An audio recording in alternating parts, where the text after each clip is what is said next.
Yes, welcome everyone to Cannabis News with Joe Klare. It is March 26, 2018. Presented by the Marijuana Times. Check us out over at marijuanatimes.org. All the cannabis news and opinion you need, as well as every episode of this show. Of course, marijuanatimes.org is the place you need to be. You can also find us on Apple Podcasts if you want the audio-only version of the show. Search the Marijuana Times on Apple Podcasts and subscribe to the show. Today we're talking about hemp and its progress around the world. Also, new federal spending bill has extended medical marijuana protections that have been around since 2014. And also an update on the mom who allegedly forced her 1-year-old, we talked about this story last week, to smoke a blunt on a Facebook video, because that's not crazy at all. If you go back to the rant I did last week about it and the levels of unawareness that someone has to go through to do all the things that this woman did, we'll talk more about that coming up. But first, Marijuana Time Show is brought to you by NatureSideCannabis.com. Check out their organic, all-natural pesticides. Grow safe and poison-free. If you're a cannabis cultivator in a legal state, you want to be regulatory compliant. You don't want to be putting harmful chemicals on what you are growing. So check out NatureSideCannabis.com. Side is spelled CIDE. NatureSideCannabis.com, a proud sponsor of the Marijuana Times Show. This first story is from marijuanatimes.org. From Stephanie Hollander, March 2018 Global Industrial Hemp Roundup. Some news from around the world when it comes to hemp. For instance, hemp-infused beverages are now available in the United Kingdom. That's right. Even though cannabis is illegal everywhere in the UK, CBD, otherwise known as cannabidiol, is not. As a result, beverage companies in the country are releasing the first hemp-infused water and beer. The region's first CBD oil-infused spring water hit the UK supermarket shelves in February. In Australia, hemp farmers are harvesting their first hemp crop for human consumption. In November of last year, the Australian government passed a new set of laws that allowed residents to consume and grow hemp. Earlier this month, hemp farmers harvested their first legal crop of edible hemp. New Zealand is not far behind Australia. Their season started in January of this year. So as a result, they're not ready to harvest their crops just yet. European Industrial Hemp Association is also fighting to get hemp, the legal THC limit, back up to 0.5% for the hemp that they're growing there, as opposed to the 0.2% that it is now. Of course, states continued on the united front here in the United States is also pushing their right to define and develop their own hemp industries through the Farm Bill of 2014.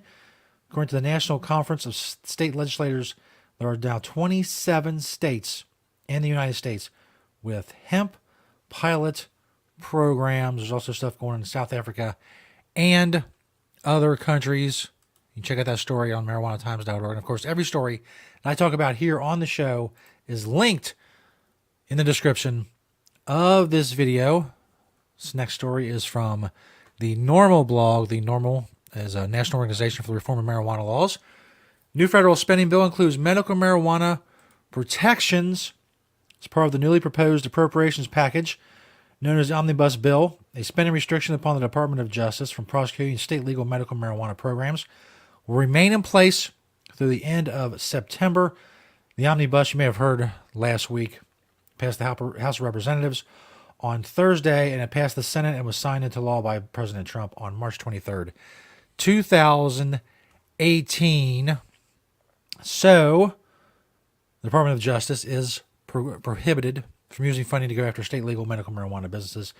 Is known as the Rohrabacher-Blumenauer Amendment. It explicitly states that federal funds cannot be used to prevent states from, quote, implementing their own state laws that authorize the use, distribution, possession, or cultivation of medical marijuana. A similar type of amendment was offered to protect recreational marijuana, but that failed to pass. This amendment, as I mentioned, passed in 2014 and is part of annual spending bill. Because it was initially approved as a budgetary amendment, it must be explicitly reauthorized by Congress as part of either a continuing resolution or a new fiscal year appropriations bill in order to maintain its effect. Of course, Attorney General Jeff Sessions, is not a fan of the Rohrabacher-Blumenauer amendment that keeps him from going after medical marijuana. We know if he had his way that, he would launch, let's face it, he would launch a full-scale crackdown if he had his way and things were going the way that he thought they would go, which apparently they are not. There's a lot of pushback, especially from states when it comes to this. And I think if states were more welcoming to what Jeff Sessions wanted to do, then he would have already done it. But the fact that they're not welcoming to what he wants to do is what has prevented him from launching any kind of crackdowns. As of yet, as you remember back in January, he did rescind the Cole memo. So he's given U.S. attorneys free rein to go after state legal marijuana businesses. But as far as I know, and I follow cannabis news all the time, as of yet, U.S. attorneys have not taken him up on that offer, if that's what you want to call it. And they have not initiated crackdowns in their states. And most state officials have said explicitly to federal officials, back off, stay out of our state. Our voters passed this, or our legislator passed this, or whatever. However it was passed in that state, most of them have been done by ballot measures. They're telling them to back off, and so far, it's working. Hopefully it continues to work, of course. As I said, this last story is an update from a story we did last week about a mom who, on Facebook video, forced her child to smoke a blunt, a 1-year-old toddler smoking a blunt, where it turns out that the charge has been reduced for the mother accused of letting the baby smoke marijuana. This is from newsobserver.com. A mother at the center of a social media firestorm over a video of a baby smoking marijuana received a lesser charge Thursday during a first appearance in a Wake County courtroom. Brianna Ashante Lofton of Raleigh, North Carolina, could have spent more than 30 years behind bars if convicted of aiding her 1-year-old to smoke a marijuana blunt and posting it on social media late last year. But a Wake prosecutor, during Lofton's first appearance, agreed to charge the 20-year-old Raleigh woman under a lesser felony that could result in her facing 17 years behind bars. They called the original felony charges an error. So instead of facing 30, she may face 17. She's facing 2 felony counts of intentional child abuse, serious bodily injury, 2 misdemeanor counts of contributing to the delinquency of a juvenile, and 1 misdemeanor charge of simple possession of marijuana. She's been placed under $100,000 bond. Her baby was placed with Wake County Child Protective Services. The video was posted last year late last year, and Raleigh residents began posting the video and comments on the Raleigh Police Facebook page. Raleigh Police Lieutenant Jason Hodge said, "We welcome and encourage any assistance the public is willing to give us at all times."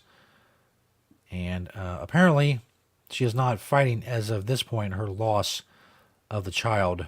Quote, not attempting to get her child back at this point, which is probably a good idea. She does not need her child back. As I said last week, you can go back and look at and watch the rant from one of last week's episodes. I forget which one it was.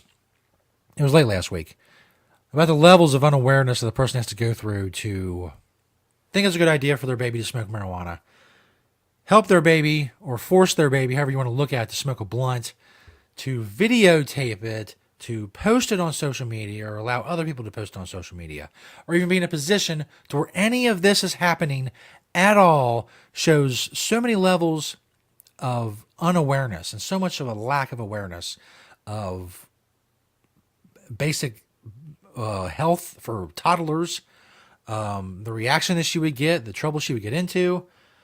Maybe she just doesn't care. Maybe she doesn't care whether or not she has her baby. Maybe she cares that she might face 17 years in prison. That's something I would care about. And if you don't care about your baby, you might at least care about yourself, but most people don't. Most people have just given up, and maybe she's one of these people. I don't know. I guess we'll learn more about it as the case progresses, as long as it stays in the news, which I suspect it will. It was a pretty viral story for obvious reasons. Thanks, everybody, for checking out Cannabis News with Joe Klare. It is March 26, 2018. Make sure you check out MarijuanaTimes.com naturesigncannabis.org. Also, search the Marijuana Times on YouTube and Facebook. And subscribe and like and comment and share on all the videos. You help us spread the truth about cannabis, and that is awesome of you. Thank you to naturesigncannabis.com for being a proud sponsor of the show. Check out their organic, all-natural pesticides and their expertise in helping cannabis cultivators be regulatory compliant. naturesigncannabis.com. Thanks, everybody, for checking out Cannabis News. We'll see you next time.